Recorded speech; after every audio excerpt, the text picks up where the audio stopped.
I was staying at my dad's house in Hillcrest, San Diego, and I knew about ghosts long before ever experiencing one. His home was built in the late 1920s, so that in and of itself raised my suspicions quite a bit. It was also a bit sketchy because San Diego is home to many hotspots for paranormal activity. For instance, Hotel del Coronado, the Whaley House, and Old Town San Diego.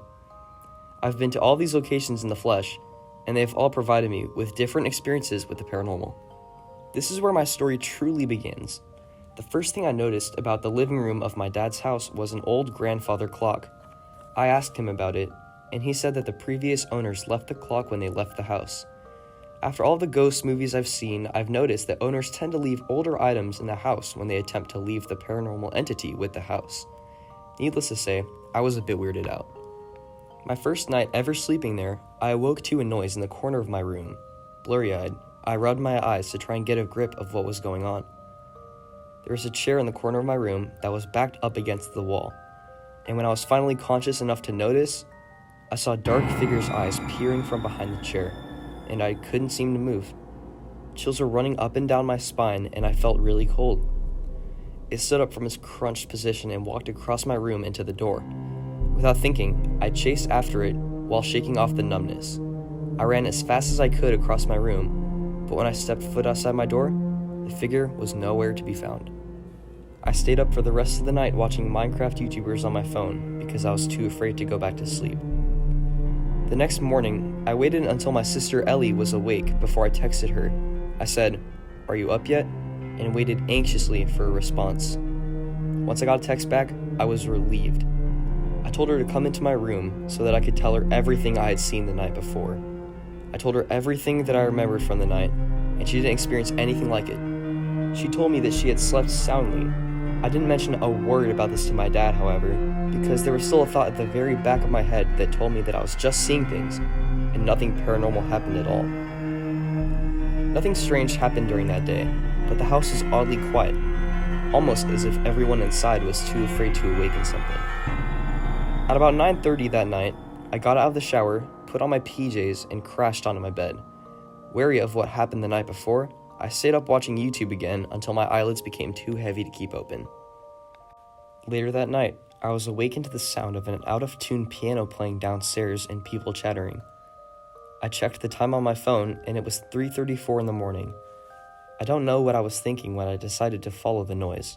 Looking back, I bet if I had been truly awake, I would have stayed in bed. With that being said, I slowly tiptoed down the stairs, trying not to make a sound. And I guess it worked, because once I reached the bottom of the stairs, I looked to my left, and I saw a party going on in my living room. There were 8 people in total.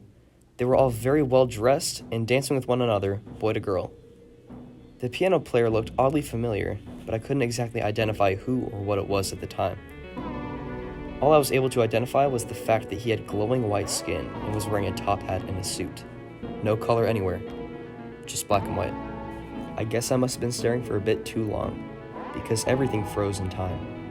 The music stopped, the dancing stopped, and all movement stopped. Nothing but complete and utter silence. So much so that the only noise I could hear was my own breathing. I was frozen with fear. A couple seconds later, everyone's heads slowly turned towards me. The piano player, who was facing away from me, turned his head 180 degrees in my direction, and I could hear the snapping of his neck. I looked around to see what everyone else was doing, and I noticed that none of them had pupils. Their eyes were pure white, and there were blank stares all around. The silence and the staring went on for about 20 more seconds before I snapped out of it. Throughout this whole period of time, I couldn't move.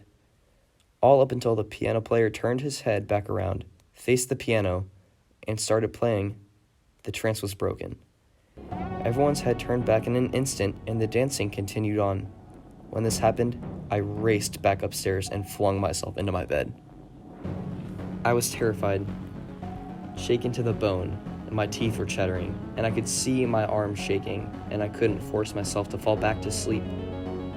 Many grueling hours later, Ellie woke up and I told her everything that happened. She said that she heard the music too, but she thought that it was just in her head. This freaked me out so much so to the point where I needed to tell my dad about this peculiar occurrence.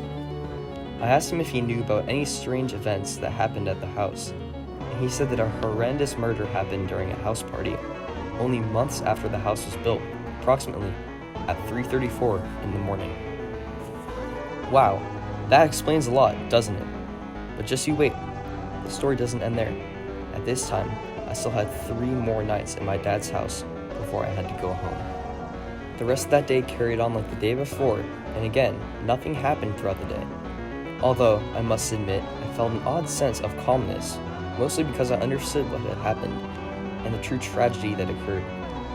When it reached nightfall, I decided to set up a sleep recorder on my phone, just in case I slept through anything paranormal.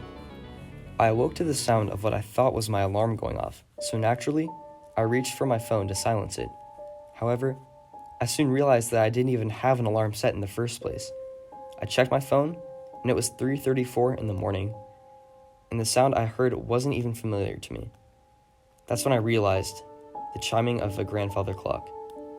It was so loud it almost felt as if the house was vibrating due to the volume.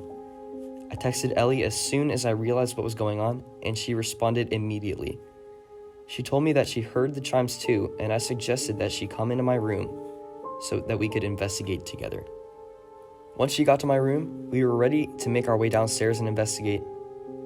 My dad awoke to the noise as well, and he met us up at the top of the stairs. We decided we would all go downstairs together with our phone flashlights and investigate the eerie noise. Keep in mind, the chimes from the clock continued to ring on throughout this process. We bravely ventured downstairs, my dad in front, Ellie behind him, and me in the back. We tried flicking on the light switch, but nothing worked. The power was completely zapped out. We did not hesitate to go straight to the living room where the clock was chiming. Once we arrived, we noticed something strange. The clock wasn't moving whatsoever. The time was stuck at 3:34 a.m., and it was still chiming. I looked at my phone and saw that the time was 3:42 a.m. It was at this time that I heard a faint whimper behind my left ear and whipped around faster than I ever had before, and that's when I saw him. Almost completely frozen with fear, I still managed to point to him. The same man I've seen these past couple of nights. The piano player. The tall, slender white man with a suit and a top hat. He was crouched down in the corner crying. My dad, out of panic, said, "Are you all right?" And once he said that, everything was silent. The chiming stopped, and the man froze in place. I looked at Ellie, and she looked back at me in absolute terror. This was by far the loudest silence I have ever experienced in my life. Seconds later, the man slowly turned around and stared at my dad straight in the eyes. I looked at him, and there were tears of fear in his eyes. Almost immediately after making eye contact with my dad, he eerily unfolded from his awkward crouched position, stood up, and let out the most ear-piercing scream, and he charged at us with his arms hyperly extended. He was howling at incredible volume, and his mouth was open, showing his blood-ridden, dagger-like teeth. He just kept getting closer and closer and closer. I looked over at Ellie and saw that she was frozen in place. He got so close, and he was about to grab her, when suddenly, I woke up at home in St. Louis. Confused, I looked around, recognizing my room, and I realized that I was safe and sound. However, this feeling didn't last long, because I had an overwhelming sense of terror wash over me when I realized that I had to pack my bags to go to my dad's house in San Diego.